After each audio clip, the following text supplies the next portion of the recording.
সুপ্রিয় শিক্ষার্থীরা, রাঙ্গামাটি সরকারি কলেজ কর্তৃক আয়োজিত অনলাইন শিক্ষা ক্লাসে তোমাদেরকে স্বাগতম। আমাদের আজকের বিষয় হলো তথ্য ও যোগাযোগ প্রযুক্তি, একাদশ ও দ্বাদশ শ্রেণী। আমরা এই মুহূর্তে পড়ছি দ্বিতীয় অধ্যায় কমিউনিকেশন সিস্টেমস ও নেটওয়ার্কিং এ। গত ক্লাসে আমরা এই চ্যাপ্টারের নেটওয়ার্কিং ডিভাইস ক্লাসটি শুরু করেছিলাম। ওই চ্যাপ্টার থেকে আমরা কিছু কিছু নেটওয়ার্কিং ডিভাইস সম্পর্কে জেনেছি। এই ক্লাসে আমরা আরও কিছু নেটওয়ার্কিং ডিভাইস সম্পর্কে জানব। আমি Mohammad Akramul Haque, lecturer, department of ICT, Rangamati সরকারি কলেজ।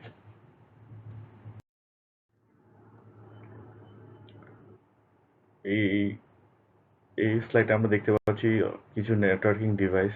এর মধ্যে আমরা গত ক্লাসে মডেম, রিপিটার, হাব, সুইচ এসব সম্পর্কে জেনেছি। বাকি নেটওয়ার্কিং ডিভাইস সম্পর্কে আমরা এই ক্লাসে জানব।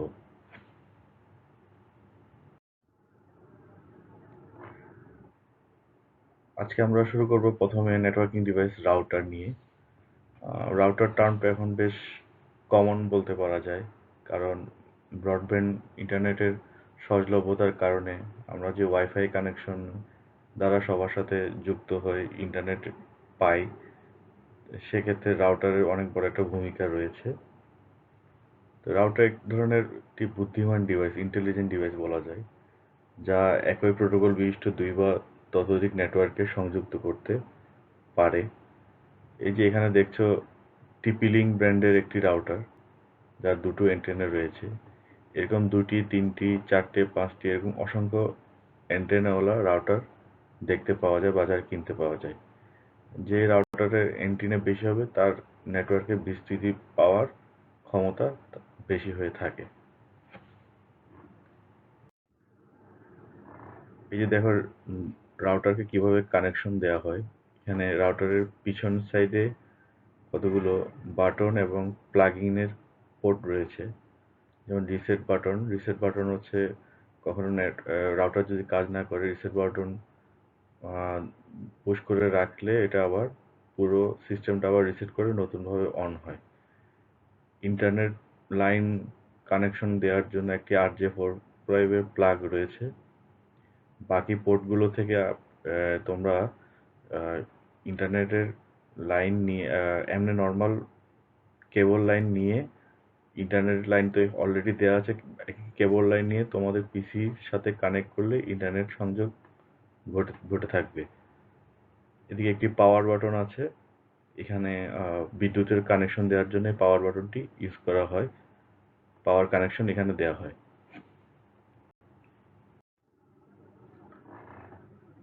সাধারণত এক কম্পিউটার থেকে আরেক কম্পিউটারের ডাটা আদান প্রদান করার প্রক্রিয়াটাকে রাউটিং বলা হয়। আর রাউটিং যে করে থাকে সেই যন্ত্রটিকে বলা হয়ে থাকে রাউটার। তাহলে রাউটার ব্যবহার করা হচ্ছে কি জন্য? বিভিন্ন ধরনের নেটওয়ার্কে ডাটা পাঠাতে এই রাউটার ব্যবহার করা হয়। আমরা 1-2 ক্লাস আগে local area network, metropolitan area network, wide area network ইত্যাদি সম্পর্কে জেনেছি। তো এই যে এনভায়রনমেন্টটা গড়ে ওঠে, এই নেটওয়ার্কিং সিস্টেমটা যে গড়ে ওঠে, এক্ষেত্রে রাউটারের একটি ইন্টেলিজেন্ট ডিভাইস হিসেবে যথেষ্ট ভূমিকা রয়েছে। আচ্ছা, রাউটার উৎস কম্পিউটার থেকে গন্তব্য কম্পিউটারে ডেটা প্যাকেট পৌঁছে দেয়।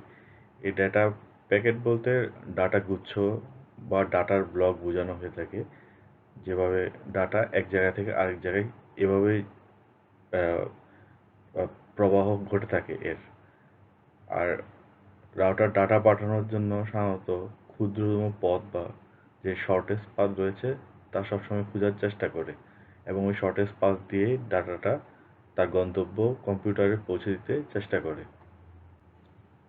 এখন রাউটার স্ট্যাটিক রাউটিং বা ডাইনামিক রাউটিং দুই ধরনের রাউটিং পদ্ধতি ফলো করে থাকে। তবে যে রাউটিং পদ্ধতি রাউটার ব্যবহার করে থাকুক না কেন, এটি আবিষ্কৃত বিভিন্ন পথের তথ্য জমা রাখে তার রাউটিং টেবিলে। সে রাউটিং টেবিল ব্যবহার করে কয়েকটি পথ ধরে যেতে পারে। এর মধ্যে সে কোনটি বেছে নেবে তা নির্ধারিত হয় বেশ কয়েকটি বৈশিষ্ট্যের উপর। সাধারণত প্রতিটি পথের জন্য একটি আপেক্ষিক মান থাকে যাকে বলা হয় এর কস্ট। কোন ধরনের রাউটিং প্রোটোকল ব্যবহৃত হচ্ছে তার উপর নির্ভর করে নির্ধারণ করা হয় এই কস্ট কত হতে পারে। যে পথের কস্ট কম হবে সে রাউটার আসলে সেই পথটি ডাটা প্যাকেট পাঠানোর জন্য ব্যবহার করে থাকে। আবার রাউটিং টেবিল ব্যবহারের সময় এই রাউটিং টেবিলে রাউটার বিভিন্ন ধরনের আইপি অ্যাড্রেসগুলো সংরক্ষণ করে রাখে। আইপি অ্যাড্রেস বলতে ইন্টারনেট প্রোটোকল অ্যাড্রেস বলছে, যা প্রতিটি কম্পিউটার যখন ইন্টারনেট ব্যবহার করে বা মোবাইল ডিভাইস বা কম্পিউটার, তার একটি আলাদা আলাদা আইপি অ্যাড্রেস থাকে। এই রাউটিং টেবল এবং আইপি অ্যাড্রেসগুলো ওইখানে রাউটার সংরক্ষণ করে রাখে, যে পরবর্তীতে কখনো যদি কোনো নেটওয়ার্ক কানেক্ট হতে চায় তখন রাউটার তার রাউটিং টেবিলে প্রথমে আগে খোঁজার চেষ্টা করে যে ওই আইপি অ্যাড্রেসটা বিদ্যমান আছে কিনা। তাহলে যদি বিদ্যমান থাকে তাহলে সে সহজে ওই ডাটাটা ওইখানে পৌঁছে দিতে পারে। এবার আসলে আমরা দেখি রাউটার আসলে কিভাবে কাজ করে। চিত্র থেকে তোমরা দেখতে পাচ্ছ যে ইন্টারনেট সার্ভিস প্রোভাইডার থেকে রাউটারে ইন্টারনেটের কানেকশন আসে। এরপর ধরো একটি কোম্পানির দুটি ডিপার্টমেন্ট, ধরো সেলস ডিপার্টমেন্ট রয়েছে, আবার অ্যাকাউন্টস ডিপার্টমেন্ট রয়েছে। সেলস ডিপার্টমেন্টের বিভিন্ন কম্পিউটার, প্রিন্টার, তাদের নিজস্ব সার্ভার, সুইচ বা হাব দ্বারা রাউটারের সাথে সংযুক্ত আছে। আবার রাউটার আরেকটি লাইন অ্যাকাউন্টস ডিপার্টমেন্টের যেসব কম্পিউটার বা তাদের যে নেটওয়ার্ক গড়ে ওঠে কম্পিউটারের মধ্যে, ওটার সাথে সংযুক্ত আছে। এবং দুটি ডিপার্টমেন্টই একসাথে রাউটারের মাধ্যমে ইন্টারনেটের দ্বারা সংযুক্ত হচ্ছে। এটা আমরা আমাদের কলেজের ক্ষেত্রেও বলতে পারি। যেমন কলেজের যদি একটি রাউটার ইউজ করি, নিচতলায় এবং উপরের নিচতলায় অফিসিয়াল কাজের জন্য হয়তো ইন্টারনেট ব্যবহার করা হচ্ছে, আর দোতলায় কম্পিউটার ল্যাবে ইন্টারনেট ব্যবহার করা হচ্ছে। একটি রাউটার ব্যবহারের মাধ্যমে উপর নিচ দুই তলায় আমরা একটি নেটওয়ার্ক গড়ে তুলতে পারবো। এই দেখো, আমরা যে রাউটিং টেবিলের কথা বলছিলাম, এই রাউটার তার রাউটিং টেবিলে এই বিভিন্ন ধরনের এরকম আইপি অ্যাড্রেস সংরক্ষণ করে রাখে, এবং প্রত্যেকটি কম্পিউটার বা কম্পিউটার সম্পর্কিত ডিভাইসের আইপি অ্যাড্রেস বিভিন্ন হয়ে থাকে। ডাটা প্রবাহ পরিচালনা করার জন্য এই ইউনিক আইপি অ্যাড্রেসগুলো রাউটার ব্যবহার করে থাকে। এবার আমরা পরবর্তী আরেকটি নেটওয়ার্কিং ডিভাইস সম্পর্কে জানি। এর নাম হচ্ছে ব্রিজ। এর বৈশিষ্ট্য হলো এটি একই ধরনের একাধিক নেটওয়ার্কে সংযুক্ত করে লোকাল এরিয়া নেটওয়ার্ক গড়ে তুলতে পারে। এটি অনেকটি হাবের মতো কাজ করে। হাব যেমন আমরা পড়েছিলাম গত ক্লাসে, যে হাব ডাটা রিসিভ করে একই ডাটা সবাইকে পৌঁছে দেয় বা ব্রডকাস্টিং করে। তাই এটিও একটি হাবের মতো ব্রডকাস্টিং ডিভাইস বলা যায়। তাহলে কি জানলাম, যে ব্রিজ হলো একটি নেটওয়ার্কিং ডিভাইস যা একাধিক নেটওয়ার্কে সংযুক্ত করে একটি একক লোকাল এরিয়া নেটওয়ার্ক গড়ে তুলতে পারে। এই যে আমরা চিত্র থেকে দেখি যে বাম পাশে আমরা দেখতেছি ওয়্যার্ড ল্যান, মানে তারযুক্ত লোকাল এরিয়া নেটওয়ার্ক।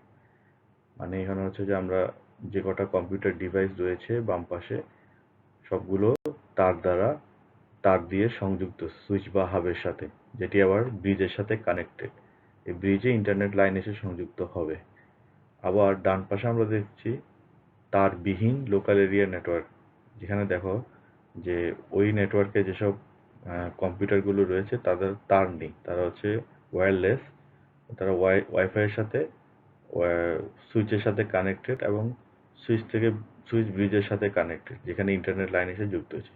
এভাবে দুটি ওয়্যার্ড ল্যান এবং ওয়্যারলেস ল্যান দুটো আলাদা আলাদা লোকাল এরিয়া নেটওয়ার্ক ব্রিজের মাধ্যমে একসাথে সংযুক্ত হয়েছে।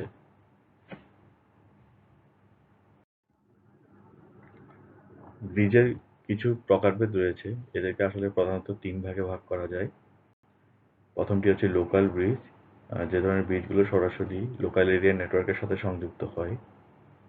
দ্বিতীয় হচ্ছে রিমোট ব্রিজ, এগুলো হচ্ছে ভৌগোলিকভাবে বিচ্ছিন্ন অবস্থানে দুটি লোকাল এরিয়া নেটওয়ার্ককে সংযুক্ত করে। আর তৃতীয় এবং শেষটি হচ্ছে ওয়্যারলেস ব্রিজ, মানে তারবিহীন, একাধিক ল্যান বা ল্যানের দূরবর্তী স্টেশনকে সংযুক্ত করার জন্য।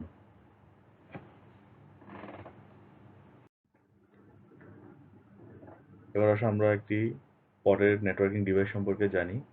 এই নেটওয়ার্কিং ডিভাইসটিকে বলা হয় গেটওয়ে বা গেটওয়ে। গেটওয়ে এতগুলো এখন আমরা এতক্ষণ যেসব নেটওয়ার্কিং ডিভাইস জেনেছি তা হচ্ছে তারা দুটি ভিন্ন প্রোটোকলের যদি কোনো নেটওয়ার্ক থাকে তাদের মধ্যে এটা সংযোগ ঘটাতে পারে না, শুধুমাত্র এক ধরনের প্রোটোকল ব্যবহার করে এই ধরনের নেটওয়ার্কগুলোকে সংযুক্ত করতে পারে। প্রোটোকল মানে হচ্ছে মানে রুল, নিয়ম, যে একটি কম্পিউটার কিভাবে আরেকটি কম্পিউটারের সাথে সংযুক্ত হবে এরকম। গেটওয়ে করে কি, আলাদা আলাদা প্রোটোকল ব্যবহার করে এরকম আলাদা নেটওয়ার্কগুলোকে সংযুক্ত করতে পারে। আমরা দেখি যে গেটওয়ে এমন একটি নেটওয়ার্কিং ডিভাইস যা ভিন্ন প্রোটোকলের বিভিন্ন নেটওয়ার্কে সংযুক্ত করে থাকে। এই যে আমরা আগে পড়েছিলাম নেটওয়ার্কিং বিভিন্ন ডিভাইস যেমন রাউটার, ব্রিজ, হাব ইত্যাদি এই ভিন্ন প্রোটোকল ট্রান্সলেশনের এই সুবিধাটি দিতে পারে না, যেটা গেটওয়ে দিতে পারে।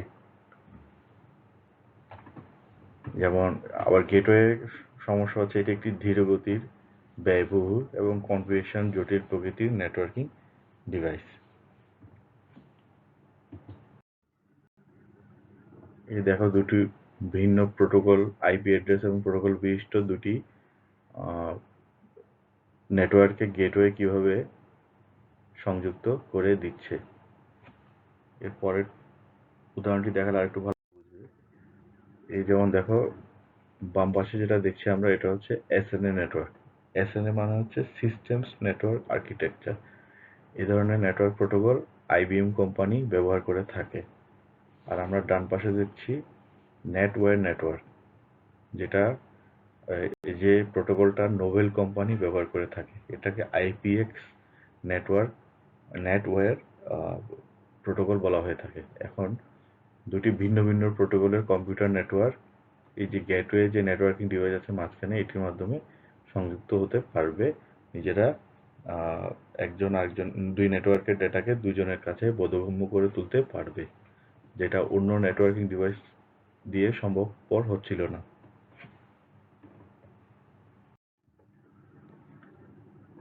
এবার আসো আমরা নেক্সট যে নেটওয়ার্কিং ডিভাইস সম্পর্কে জানবো তার নাম হচ্ছে নেটওয়ার্ক ইন্টারফেস কার্ড, সংক্ষেপে যেটাকে এনআইসি বলা হয়।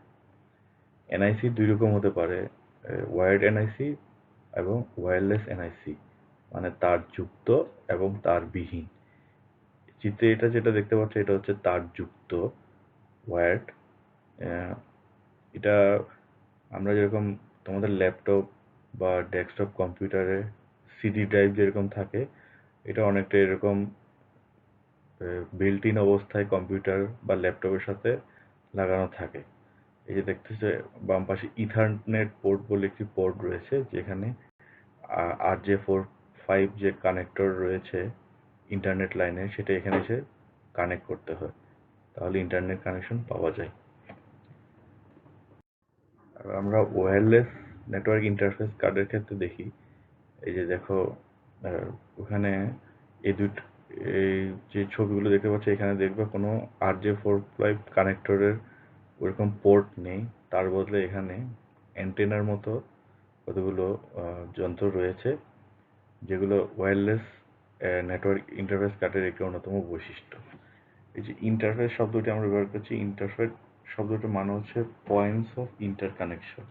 তার মানে হচ্ছে আমরা যে কম্পিউটারগুলো ব্যবহার করতেছি তার সাথে বিভিন্ন নেটওয়ার্ক সংযুক্ত হওয়ার জন্য যে সংযোগস্থল, ওটাই হচ্ছে নেটওয়ার্ক ইন্টারফেস কার্ড। মানে এই কার্ডের দ্বারাই ভিন্ন কোনো নেটওয়ার্কের সাথে কম্পিউটার ডিভাইসটি সংযুক্ত হতে পারছে। এই যে আমরা দেখি কোনো কম্পিউটার কোনো নেটওয়ার্ক মিডিয়ার সাথে সংযুক্ত হওয়ার জন্য একটি বিশেষ ইন্টারফেসের দরকার হয়। একে নেটওয়ার্ক ইন্টারফেস কার্ড বা ল্যান কার্ডও বলা হয়ে থাকে। বিভিন্ন মিডিয়ার জন্য বিভিন্ন নেটওয়ার্ক ইন্টারফেস কার্ড বা ল্যান কার্ড রয়েছে। প্রিন্টার কিংবা অন্যান্য ডিভাইসে এটি থাকতে পারে।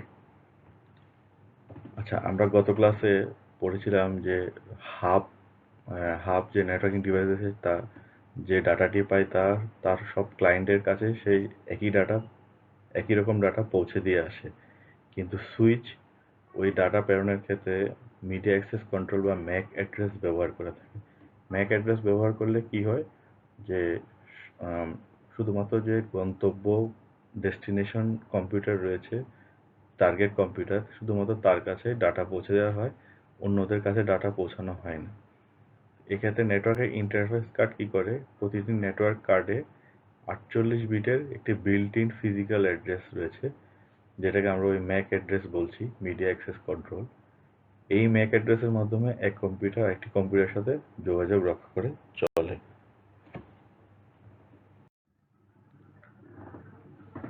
এই যে আমরা এখন নেটওয়ার্ক ইন্টারফেস কিভাবে কাজ করে দেখি। এই যে আমরা ডান পাশে যতগুলো ক্লায়েন্ট কম্পিউটার দেখছি, প্রত্যেকটার বাম পাশে একটি করে দেখো নেটওয়ার্ক ইন্টারফেস কার্ড দেখা যাচ্ছে। এগুলো হচ্ছে তারযুক্ত ওয়্যার্ড নেটওয়ার্ক ইন্টারফেস কার্ড। আবার ওয়্যারলেস কি হবে, এই যে দেখো, এই ওয়্যারলেসের ক্ষেত্রে নেটওয়ার্ক ইন্টারফেস কার্ডগুলো এই যে অ্যান্টেনার সহকারে নেটওয়ার্ক ইন্টারফেস সংযুক্ত করা আছে। এর মধ্যে হচ্ছে কি তারের কোনো প্রয়োজন হচ্ছে না, ওরা ওই অ্যান্টেনার মাধ্যমেই ওয়্যারলেস কানেকশন পাচ্ছে এবং ইন্টারনেট ব্যবহার করতে সক্ষম হচ্ছে।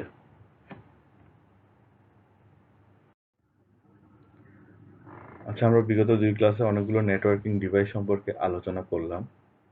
এর মধ্যে আমরা কিছু বিভিন্ন নেটওয়ার্কিং ডিভাইসের মধ্যে কিছু তুলনামূলক পার্থক্য দেখতে পারি। এই পার্থক্যগুলোর একটি চার্ট তোমাদের সামনে তুলে ধরলাম, টেবিল তুলে ধরলাম। এখানে আমরা দেখতেছি hub, switch, router, gateway, repeater, bridge বিভিন্ন রকম আছে। এদের প্রকারভেদের মধ্যে অনেক ধরনের পার্থক্য আছে, যেমন হাব একটি সক্রিয় হাব অথবা নিষ্ক্রিয় হাব, এই দুই ভাগে বিভক্ত। রাউটার স্ট্যাটিক এবং ডাইনামিক, এরকম দুই ভাবে রাউটার বিভক্ত।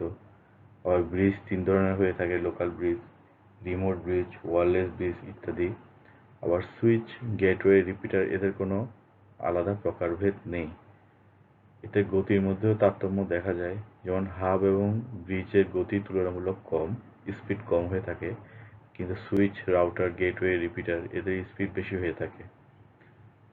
নেটওয়ার্ক ট্রাফিক দেখো, নেটওয়ার্ক ট্রাফিকে হাব এবং ফ্রিজের নেটওয়ার্ক ট্রাফিক বৃদ্ধি পায়, মানে ওই সময় ডাটার আদান প্রদান চলন বেশি হয়ে থাকে বলে নেটওয়ার্কে এক ধরনের জ্যাম সৃষ্টি হয় বলা যায়। কিন্তু সুইচ, রাউটার, গেটওয়ে এবং রিপিটারের ক্ষেত্রে ওই ধরনের নেটওয়ার্ক বৃদ্ধি পায় না।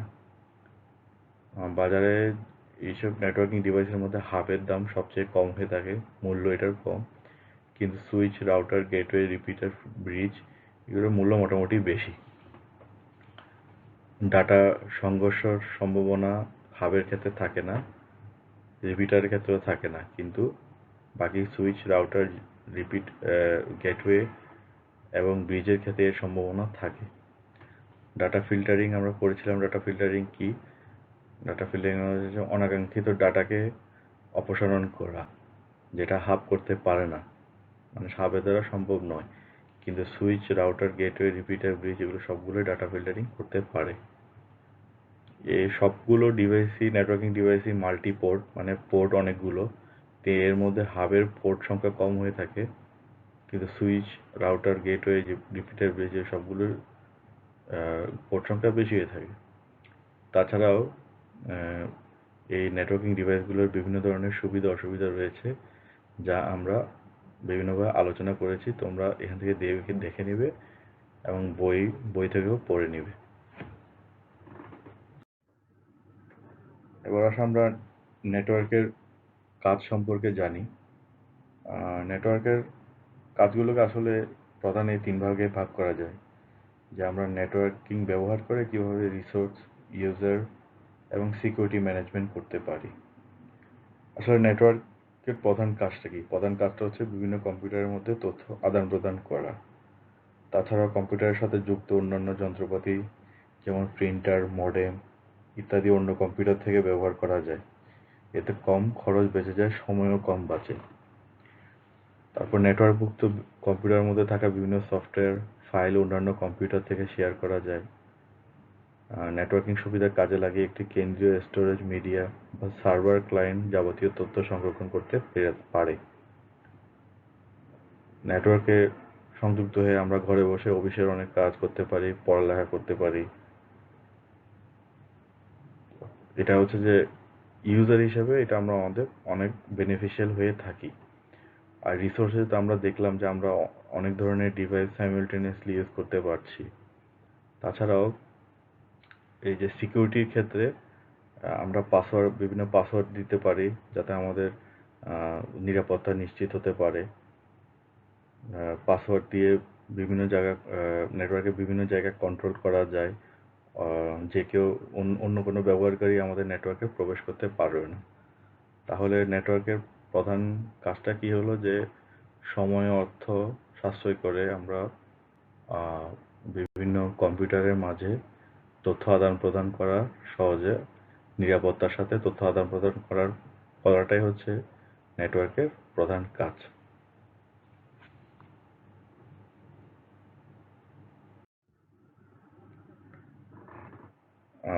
নেটওয়ার্কিং ডিভাইসের এই ক্লাসটি আজকে এখানেই শেষ হলো। আগামী ক্লাসে আমরা একটি গুরুত্বপূর্ণ টপিক নেটওয়ার্ক টপোলজি নিয়ে আলোচনা শুরু করব। তাহলে আজকে এতটুকুই। তোমরা সবাই ভালো থেকো। ধন্যবাদ।